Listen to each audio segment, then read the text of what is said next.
President giving his take as he's being pressured to respond to Turkey's offensive in Syria, as some call his withdrawal of troops there sudden and brutal abandonment. He tweeted this last night: the same people that got us into the Middle East quicksand, $8 trillion and many thousands of lives and millions of lives when you count the other side, are now fighting to keep us there. Don't listen to people that haven't got a clue. They have proven to be inept. Well, Greg, what do you think about this? Hey, Denise, enough about the news. Now let's talk about it. What's Your Point starts right now. The battle to be Houston's next mayor intensifies, with the incumbent now punching back hard.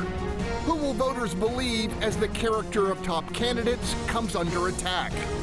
In the race for controller, the curtain comes off a secret land deal which put millions of taxpayer dollars in Chris Brown's pocket. With council and the mayor left in the dark, who was watching the city's financial watchdog? And a major county tax hike derailed by strategic retreat. Was the elopement of Republican commissioners political courage or cowardice?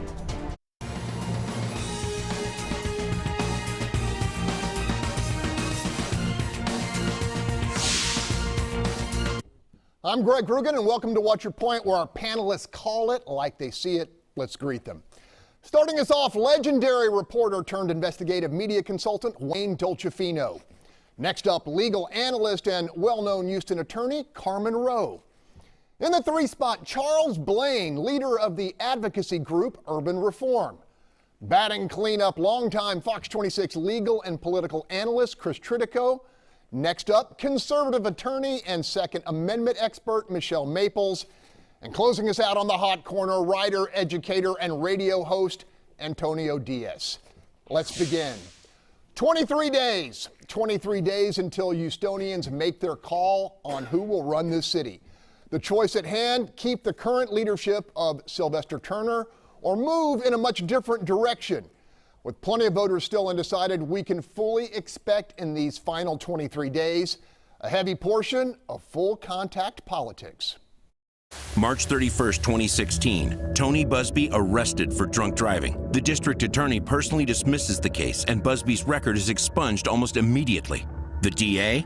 She received $10,000 in campaign contributions from Busby in 2014, and another $18,000 from his lawyers while the case was pending.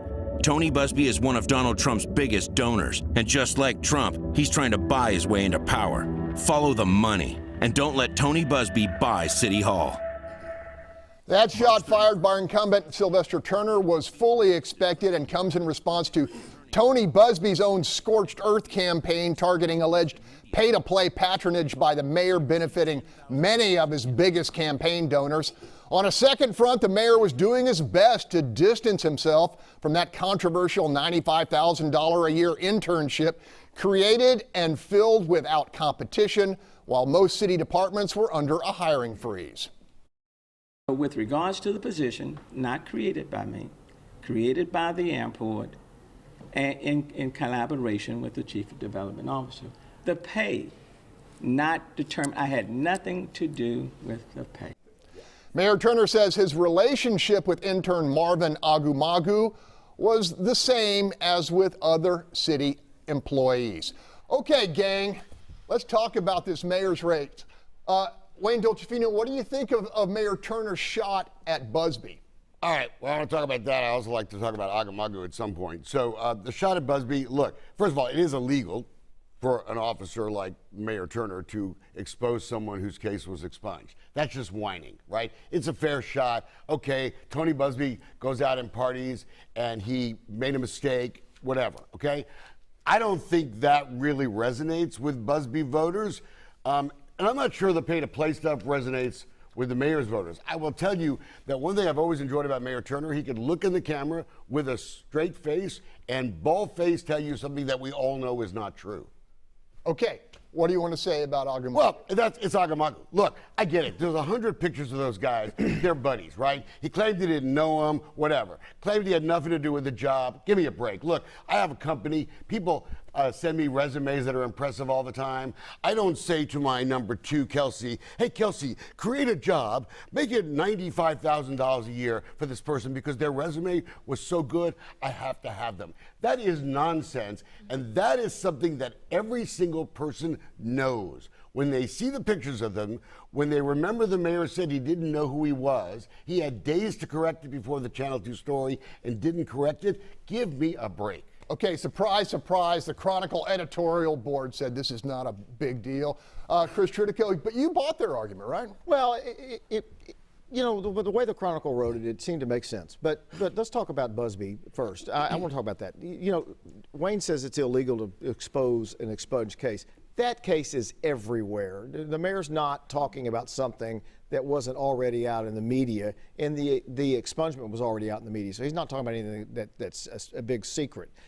The fact that Tony Busby got a DWI is not a big deal. The fact that of the dismissal and the way it happened, that's the big deal. That's fair. And that is what the mayor is pointing out and the way it occurred. There, by the grace of God, goes anybody who drinks getting a DWI in Harris County.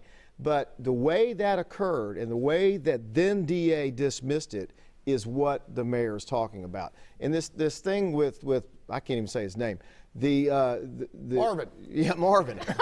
All of that and the way the Chronicle wrote it up made sense to me. Oh. And I think that people ought to stop and look at this. Now, Wayne is talking about, you know, the mayor said create a $95,000 job. There's no evidence that the mayor called out and said give this guy $95,000.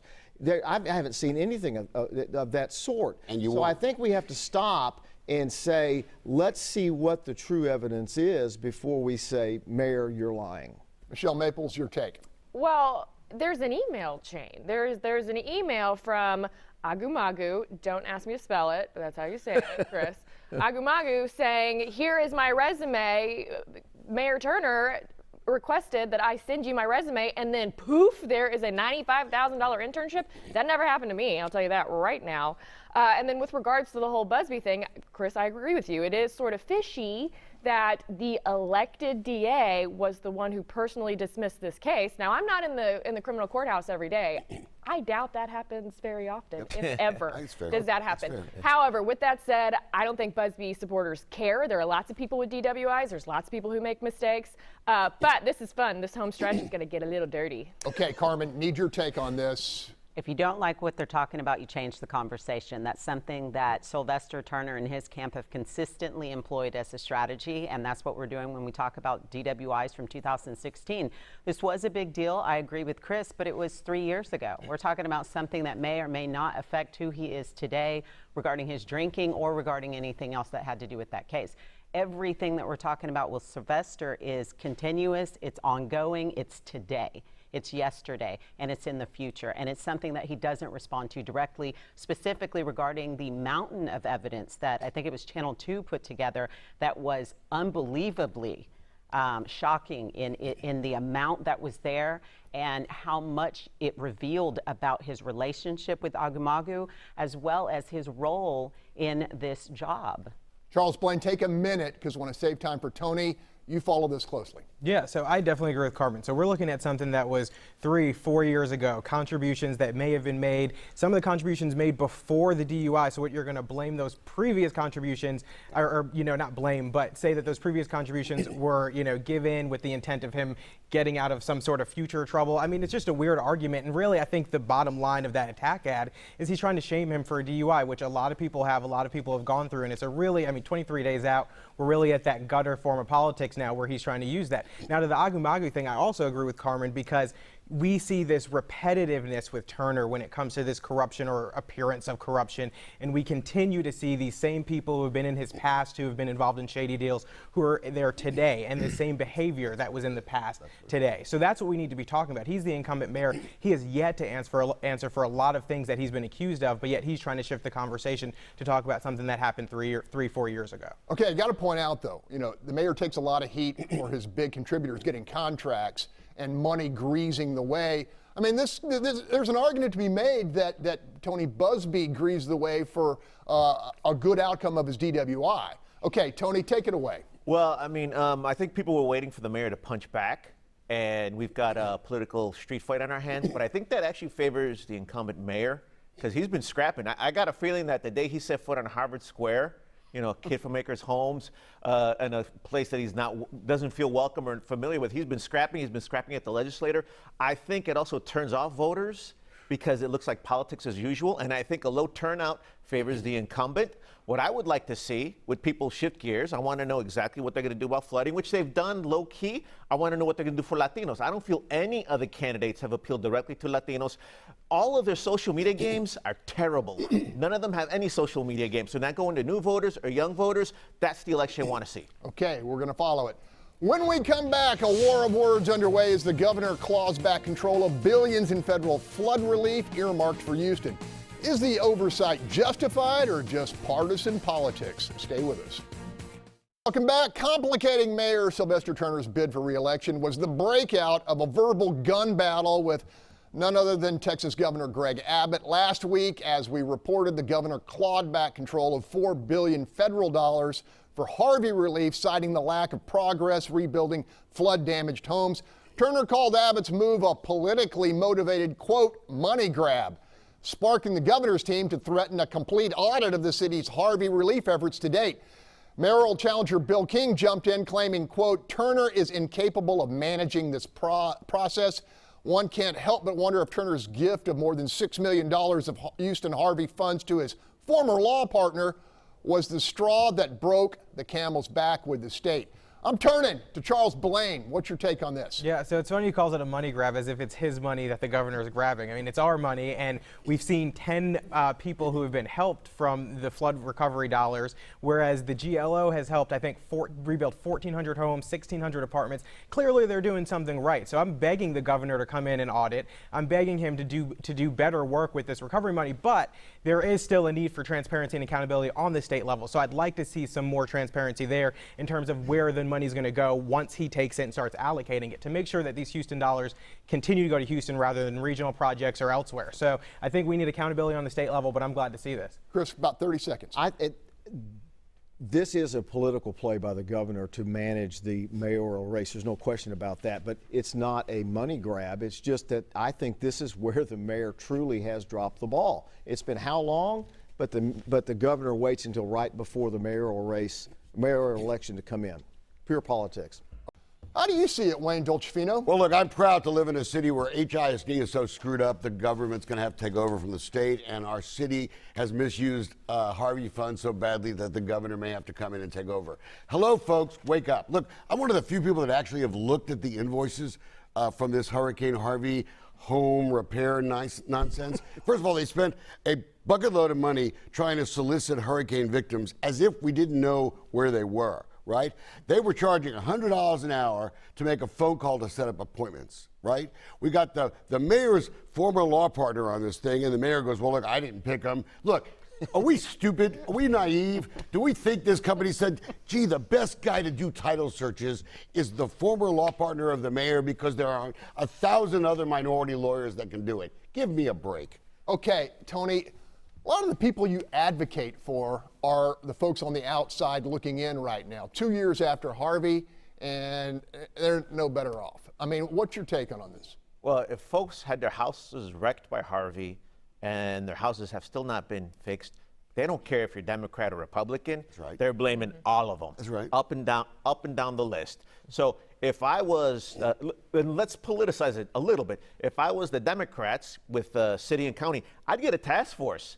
I'd have everybody's name who's been damaged. I'd tell them, here's where you are on the list, here's what the problem is, and here's where we think the money's coming. For the Republican side as well, too, they should also say, hey, I'd like to see George Prescott Bush roll up his sleeves and come down to the barrio and hammer some nails and say, hey, the money's not here yet, our hearts are here, let's help you. Because otherwise, I'm shocked that people are quiet about this. This should be the biggest issue. This should be enraged. And again, the money is money. The water, the flood is the flood. The people who are affected don't care about your political party. They care that they're still suffering and no one's fixed. That's right. Okay, is it just a systemic situation, Michele Maples? I mean, look, we're 2 years later and this money is not getting in any citizen pockets. I'm going to shock everybody. I don't trust the government with taxpayer dollars. I know that's wild, okay? I really don't trust Turner with my taxpayer dollars. And then on top of that, even with a Republican-run state, I still want to see transparency. I absolutely agree there should be an audit with, 10 homes have been rebuilt in the past 2 years? And then you've got the land office who's able to take care of over 1,000. There's something wrong here, and there absolutely needs to be an audit of Turner's administration, and there needs to be a lot of transparency on the state level as well. Okay, the mayor's given himself a pass on this. You give him a pass, Carmen? I doubt it. Absolutely not. I don't think this is just rhetoric. I mean, we've heard it from all the mayoral candidates coming in. Where's the money? What's going on? And now we have Governor Abbott saying the same thing. And he's not just saying it, which is how you know it's not just politics. He has flatly accused Sylvester of misrepresenting facts regarding the request for funding, and he's said he's going to open an audit. That's more than just talk. And so everybody's probably going to learn a lot more of important information that we need to know about where that money went. What we do know is just exactly what Charles said earlier, which is we have 10 homes that have been built compared to counties outside of Houston, smaller counties where they have hundreds of thousands of homes built in the same time frame. Charles, you think an audit would find malfeasance? I mean, I think so. Starting with that $6 million going to his former law partner. I think we need to really open this up, crack it open, and see what's going on there. There are people who show up at City Hall on a weekly basis saying that they've submitted applications to the city for funds to rebuild, and they've just been either ignored or denied. Something is wrong, and so the only way to figure that out is by opening this up. And I think we would find some stuff in there. Okay, do you think that we'd have the same situation if we had a Republican mayor? I mean, and I'll just say it this way, is the system just so full of red tape that regardless of how good you're at it, you can't get money to the people in 2 years? I think the FEMA red tape is a problem. But where was the governor a year ago? This has been going on for 2 years. And that's the problem I have with the politics of this thing. They waited till they could manage the mayor's race. He should have come in a year ago and said, you're not doing if he's that mad, you're not doing your job, I'm coming in now. He should have come in a year ago. This is a problem for the entire city, and everyone who's been affected by this has been screaming for 2 years. So they should have come in a year ago. This should be the single biggest issue in this mayor's race, and we're talking about interns and other things and not talking about the people who've been damaged by this flood. What do you say, Wayne? So look, I mean, I don't think it's red tape. Look, I think government, I'm going to shock too, government is inherently corrupt. Because everybody worries about their buddies and their cousins and their girlfriends and giving contracts to people that are unnecessary to inflate the cost of government. And it doesn't matter whether they're Tony's right about that. Folks don't care whether they're Democrats or Republicans. They want their homes fixed. My point was that we knew where all the homes were damaged, right? We had hundreds of people that came to us. We have to spend millions of dollars paying firms to outreach to people like somehow you can't find hurricane victims. Look, there is so much unnecessary spending. Look, we have a water plant, for instance. I don't want to change the subject. We have a water plant on the Northeast side. You never hear about it. It's $1.7 billion now, and it's the who's who of the mayor's buddies.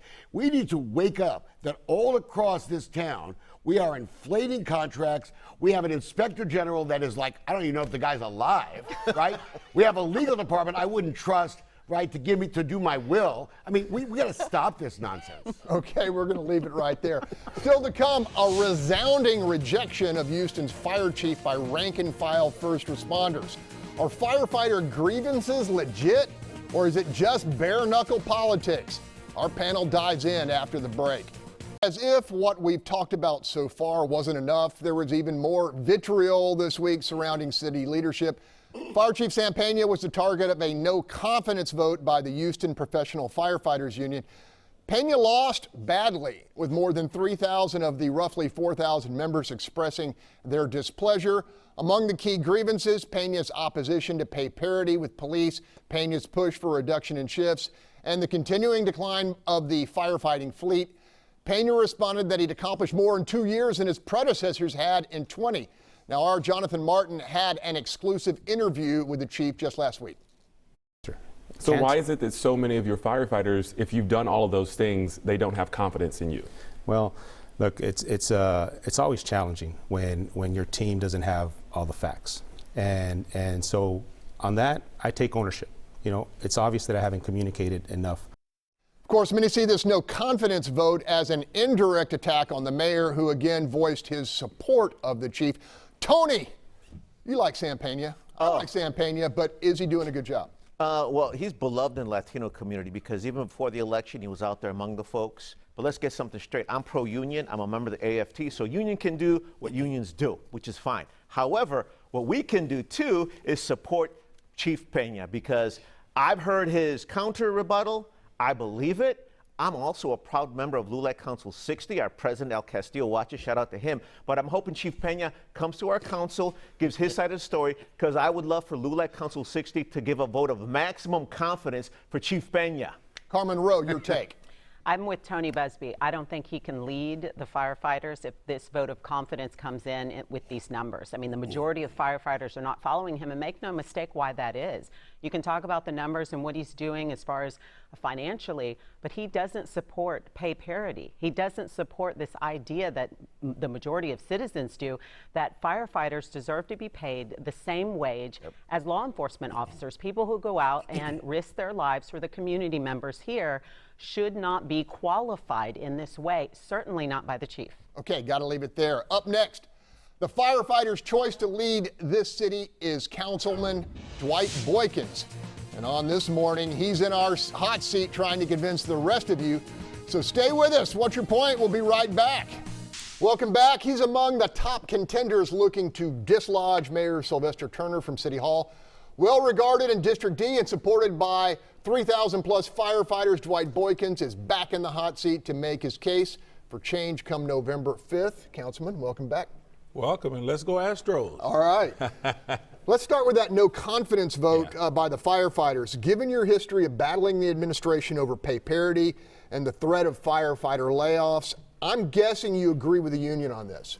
You know, it's interesting. When Chief Pena first came to Houston, I think even though the rank and file wanted a chief from within the ranks, they accepted him, but had no idea he was going to carry the bag of the mayor to dismantle, privatize EMS, go to 3 shifts, and just, you know, completely take all the steam out of them. And it was that direction of this mayor. And then when the voters passed Proposition B, Greg, to allow the firefighters to get equal pay with equal fire, the very next day, the mayor sued to overturn the will of the voters. And so the chief have stood up with the mayor, and that's where I think that's coming from. Okay. This week, the state of Texas clawed back control of $4 billion worth of Harvey funds, with the governor citing dismal progress 2 years after the storm. Was that move justified? And I have a follow-up question. Was it justified? Well, I can't say whether it was justified or not, but I know on this campaign trail, the mayor has pointed the finger at everybody, not his housing director, not his administration. He said the GLO process is slow. And I keep reminding him there are other ways as a leader of the 4th largest city in the country to make good on what these people are looking for in terms of recovery. So he kept pointing the finger, and the governor's probably saying, look, I'm going to show you the cards. We've done it with ours. What have you done with yours? Only 10 houses? And that's a concern. Okay, on the campaign trail, and it's been, I thought, a pretty good suggestion. You said the city should have gone to private lenders, gotten some bridge financing to shove some money, get it out there with the relief effort a lot sooner. You want to talk about that? As a former banker, I spoke with some bank presidents, and I asked them that question. When this took place, if we would have come to you once the federal government allocated money to Texas and we received our allocation of $2.2 billion, couldn't we have taken a loan against those revenues? And the bankers I talked to said, you know what, with some CRA issues, taking that out, yes, we would have done that. So as a leader, that's our job to make certain that we take some of the out-of-the-box thinking out of this, and the mayor is good at pointing the finger. Where was GLO? Where was this person? No, you the mayor. The buck stops with you. And a lot of the processes and issues with mishandling of money, audits, may not have become an issue. Councilmember, this week the mayor tried to distance himself from responsibility for that controversial $95,000 a year internship. And it was awarded while most of the city was under a hiring freeze. Are you still hearing from workers who are angry because they make a whole lot less? You know, it's interesting. I've been there 6 years and not one intern has received a paycheck from me. Let me start with that. It's valuable experience. And it's unfortunate when parents send their kids to gain experience, this kind of scandal comes behind it. It wouldn't happen with my administration. But I think This whole process has been unfair to this young man. The mayor needs to take responsibility. He, like any other kid, would have taken this opportunity, but for the mayor to claim he didn't know the guy and still would have said that if he wouldn't have gotten caught, I think is unfair to that young man. Councilmember, at the Millennials Forum, both Mayor Turner and challenger Tony Busby said they favored legalizing marijuana in Houston. You disagreed. Why? Well, for those who choose, first of all, it's against the law here in Texas. Second, my brother, who's incarcerated, started with marijuana and then he moved to crack cocaine, and he's in treatment now while he's in incarceration. I just don't see the need until it's legalized here on the federal level in Texas, in the state, and I don't indulge in drugs. I just don't see the need of that. I'm not going to say what people want to hear just to get a vote. Okay. I have been with you, seen you march against gun violence in Sunnyside, which had, at the time, one of the highest homicide rates in the country. The mayor says he should get a passing grade on the crime issue. What do you think, and what would you do? I don't know what kind of passing grade he's referring to, because if you go talk to the family members who've lost loved ones, I mean, it happens almost every week, and you go to talk to police officers and firefighters who face the barrel of a gun when they go and do their job, and to run around and say you deserve a passing grade, my response would always be, as the mayor of the city, we can always do better with violent crime and gun control in our city. I would never take credit to say, because of my leadership, crime is down, because you open yourself up for concerns and questions. You have talked about allowing officers to take their patrol units. You want to talk briefly about that? Real quick, a 30-30 plan as mayor. Police officers that live inside the city of Houston will be able to take their patrol cars home and patrol 30 minutes before they go to work, 30 minutes when they return, but park their car in the driveway. It would have a direct impact on crime reduction in your neighborhood. With 23 days left until this election, give our viewers one major reason why you should be the pick to lead this city. If you want someone with experience, and I'm not into the dirty and negative politics, experience, leadership, integrity, will do the will of the voters, implement Proposition B, pay parity effective immediately, make certain city employees receive their 9% pay raise and not the 6% that the mayor gave them, and do what's right without raising your property taxes. I'm your man. Okay. Dwight Boykins. Thank you, Greg. Always great to have you here. Thank you, sir. All right. Still ahead, in the face of a major tax hike, Republican county commissioners vote with their feet, killing the measure. Did Steve Raddick and Jack Cagle do the right thing or desert their duty? That question on the table after the break. Victory by strategic retreat. Facing a deadline vote on a democratically proposed increase in the Harris County tax rate, Republican Commissioners Steve Raddick and Jack Cagle opted to elope, denying Judge Lena Hidalgo the quorum necessary to push through the $250 million per year additional levy on home and business owners. We knew that this was a chance at a political stunt for them, and we haven't found any workaround right now. So really it puts the county in a very dangerous position. I think that this is an unfair and unjust and an unjustified tax at this time, and so I've decided to utilize Texas law and not be there and vote with my feet.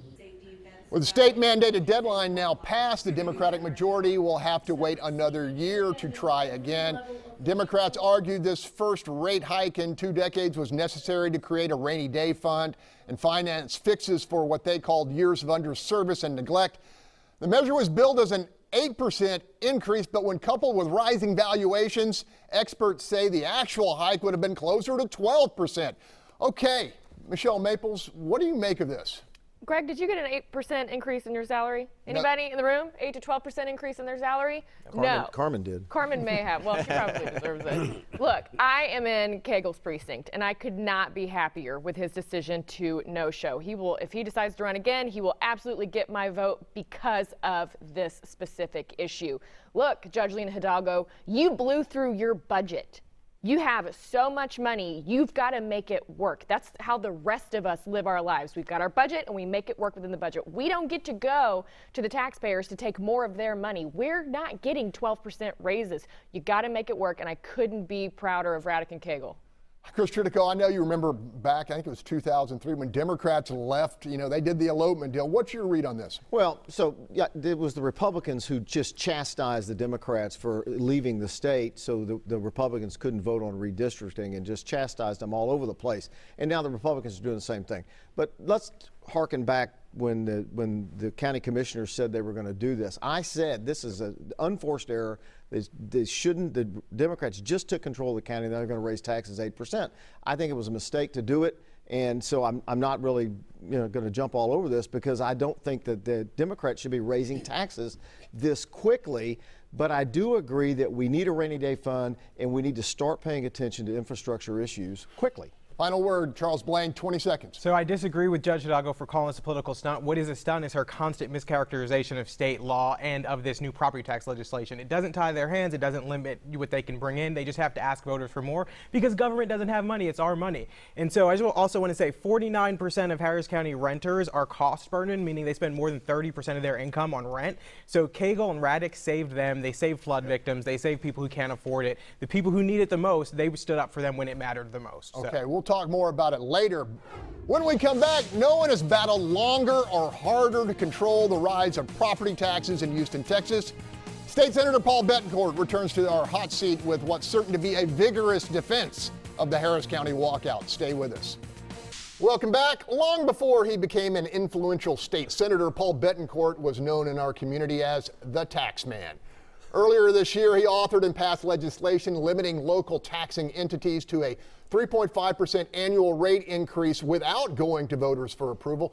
The new law triggered a rush by some Texas counties and cities to crank up taxation before the measure takes effect January 1st. The effort, which failed here in Harris County, is the latest example. Senator, welcome back to the hot seat. Thanks for having me. Okay. Great win for taxpayers. This was billed as an 8% increase, but you say it was really a lot more. No, because that's just the appraised value increase. And then you add on the tax rate increase that Judge Hidalgo, Commissioners Garcia and Ellis put together. It was going to be much closer to 12%. And that's what the homeowner was going to pay. And that's why people went up in arms on it immediately. This was a really bad increase at the wrong time. And it's going to shadow Judge Hidalgo and the commissioners in going into the future. Okay, Judge Hidalgo and Democrats on the court say by turning aside the rate increase, the Republican commissioners have crippled the county's ability to contend with growth and create a much-needed rainy day fund. What's your response to that? That's just complete hogwash. Okay, sorry. They don't have any understanding of the law. The law makes it clear. If you want more money, you go to the public in November to get it. This was a rush to go do a maximum smash on taxpayers before the law took place. Now they're going to have to face the voters. And when they do, the voters will want to know what's the plan, what are you using the money for, instead of just coming to say, I'm going to get a double-digit tax increase and not explain it.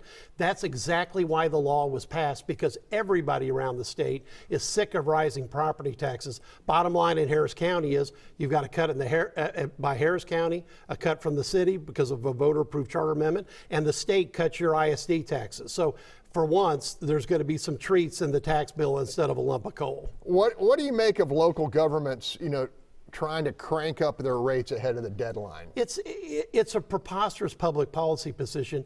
It's, quite frankly, progressive leftist socialism. That's what we saw on County Commissioners Court.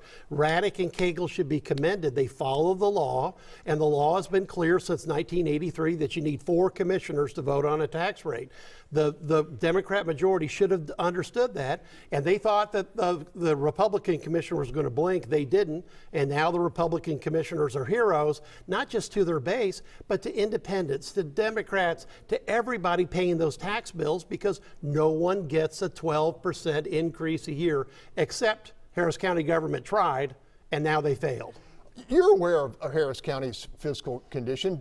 Are they in as bad a condition as was suggested to us given normal rates of growth? I was astonished about how disingenuous Harris County was in this process, saying it's only going to cost taxpayers $37. On their public notice, they have $1.3 billion on unencumbered funds. That's not even counting the billions in the toll road fund. They've had 58% more revenue coming into this year in the last 6 years. If there's mismanagement happening, it's because people are overspending, and they've really gotten a lesson that the public's not ready to do it. And two commissioners stood tall, Cagle and Raddick, to stop it. Okay. Democrats labeled Cagle and Raddick's elopement as a temper tantrum and abdication of their responsibility. But my question is this: what would have happened if they'd ran a campaign to try to get voter approval for 8%? Well, it wouldn't have been 8% because they had to tell the public it was closer to 12%. And then what was the reasoning? Well, we need the extra money. Well, what for? See, that's why SB 2 was designed the way it was. It was designed to return local control to the voters on overtaxation.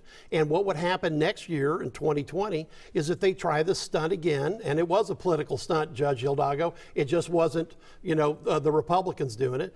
They have to get rid of the politics and take a rational case to the public and say, here's what we need the money for. We're talking $200+ million. It's not chump change. So what's the plan? And the fact is that that they didn't do it right, and they didn't even follow the law that was on the books. They didn't understand it. The Republican commissioners did, and as a result, you can thank them for saving the taxpayers $195 million.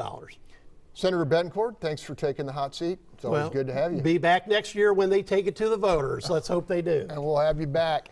When we come back, a super secret multi-million-dollar land deal has some asking, who was watching the city's financial watchdog? How Comptroller Chris Brown bagged a big payday involving public dollars. Our panel tackles the topic when we come back. Welcome back. We return to city politics and a disturbing development involving Houston's financial watchdog. Turns out Comptroller Chris Brown very quietly sold land to a developer who used a taxpayer-funded loan from the city of Houston to help pay the $5.6 million purchase price. The land at 2800 Commerce is being used for a low-income elderly housing project. Trouble is, Comptroller Brown never disclosed his involvement in the transaction to anyone on city council, which ultimately approved the deal. It cries out misdeed. It cries out this was not above board. And I think the administration should have caught it, and certainly Chris Brown should have told us about this. And to slip this by is just unconscionable, in my opinion. In a statement, Comptroller Brown said he got clearance from the city legal department to participate in the deal. But Thursday, a spokesman for Sylvester Turner said the mayor was not aware of the comptroller's involvement in the transaction. So, panel, does it appear the city's financial watchdog needs some watching? Charles Blain. Yeah, I think so. To take a phrase from New Jersey, I think this is soft corruption. It's unethical. It's unethical, but it might not be illegal. But he definitely should have alerted council. I mean, he talks to them on a regular basis. He's involved in city council proceedings. He should have let them know that he had a stake in this in this sale. And to have them vote on that without having any idea about that, I mean, it doesn't sit right with me. And there's definitely more to look into here. Chris, you read some on this. He sent us what he claims was the legal department's review of this, but he didn't send us the signed portion of it. We don't know who wrote it. We don't know who signed off on it. I've got a problem with that, and I'm not sure that the legal department actually did it. Quickly, Carmen Roe. I think he's playing fast and loose with the facts, and so is what I reviewed as well. There's not a lot of meat there. There's a lot more to this story, and I think as it develops, it's going to get uglier. Our third lawyer, Michele Maples. Look, as attorneys, we live in fear of a conflict, and we always get the information out. We want everybody to have the facts. If there's a conflict, it needs to get out there, and the people who are paying the bills need to know. This was a sneaky deaky move, and I don't like it. Okay, investigative reporter. So I'm a freelance lawyer as well. I've gotten sued more than anyone else on the panel. Look, this whole thing is messed up, and I go back to my Inspector General comment. This city needs some outside Inspector General, because right now, people that do bad things get opinions from other people who do bad things to say it's okay that you did bad things. Yay. That's crazy. All right, up next, President Trump catching heat for turning his back on Syrian Kurds. We will talk about it after the break. Welcome back. President Donald Trump under heavy fire for a sudden and brutal abandonment of Syria's Kurdish population, whose fighters played a key role in defeating ISIS. The Syrian Kurds are now under attack by Turkey and are in danger of annihilation from Turkish air and artillery assault. Mr. Trump has downplayed the status of the Kurds as American allies, saying, quote, They didn't help us in the Second World War. They didn't help us at Normandy, end quote. Congressman Dan Crenshaw is leading the House fight against the president's decision, calling the resulting bloodshed intolerable.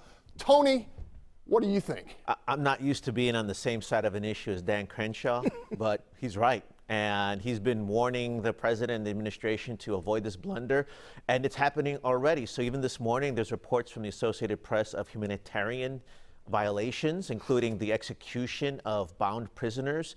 And this morning, they're reporting hundreds of ISIS prisoners escaping. So to me, it's pretty clear that this is a disaster that the administration didn't have to partake of. Your take, Michelle. All right, number one, the Kurds are a group with no homeland. After World War I, the Western Allies promised that they would have their own state. That didn't happen. So fast forward 100 years later, they still don't have a homeland. So they carved out this section in northern Syria on the border of Turkey to have their own independent state. Now, I do not agree with the withdrawals of troops out of this area. The Kurds have been our allies. They have fought side by side with our American soldiers against ISIS. Now, both of our goals were aligned there. The Kurds had interest, we have interest, and they aligned beautifully, and the Kurds and the Americans were able to work together well. Now, where was this democratic indignation when Obama abandoned Aleppo? It's the hypocrisy that I don't like. Last word, Chris. George Bush created this mess in Iraq, and when the president said we're pulling out, you don't just leave this way. This has to be a strategic withdrawal, and you don't just leave your partners in the battlefield to get slaughtered. And that's the problem Democrats are having. That's the problem Republicans are having. That's why everyone in Congress is opposed to this. Okay.